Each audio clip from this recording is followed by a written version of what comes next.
All right. Next one.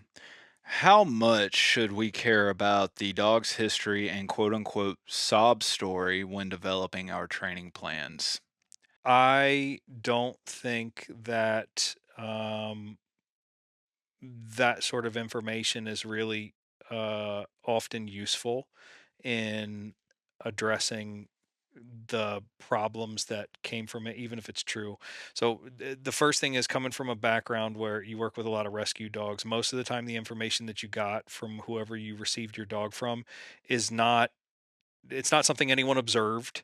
It's something they suppose based on how the dog acts. And I would say most of the time, the dogs that people say were like abused, for instance, were probably neglected, but not abused, right? They're under socialized. That is probably really what more of the issue is. Or they just have, they're nervy. It's a genetic thing, right? And so I think most of the time that's the case. Now, I know dogs, I've trained dogs that were found in a meth house with a wire hanger wrapped around their mouth and duct tape and stuff. I mean, they have the scar from it. And so you see stuff like that.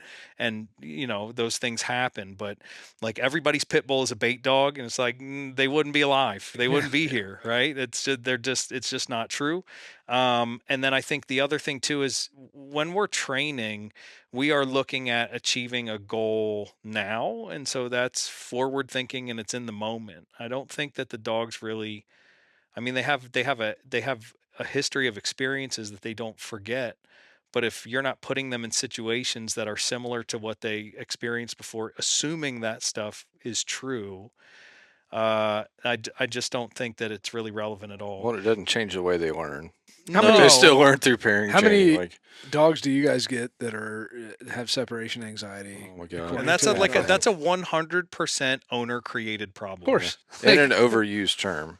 yeah. Yeah. Like, not, It's, there's not a lot and how true quickly is it anxiety. resolved? Oh man, as soon as they hand me the leash, Yeah, It's like right? it's It's done.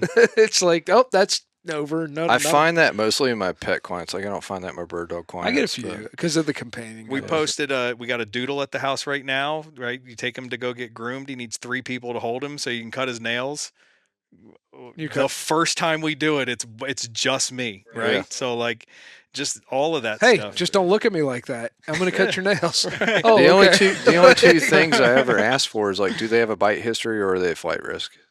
Those are the only two things I really want to know. But don't, Rarely do they know if they're a flight risk. yeah, like I don't. The I got him story from a shelter. He was abused. That's every dog that I've ever gotten that was from a shelter was abused, and I just don't think that's the reality. stories are for the people. And the question I always ask when I hear that is, well, if you're so, charitable and so giving and so caring, like, why didn't you pick your spouse the same way you picked your dog?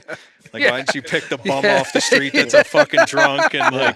like rehab that motherfucker? That's Like, a better one because I always ask like, why didn't you take all the dogs from the shelter then? If they're That's a that's beautiful. that's better than mine. Oh, you have to beat that, but it was awesome, man.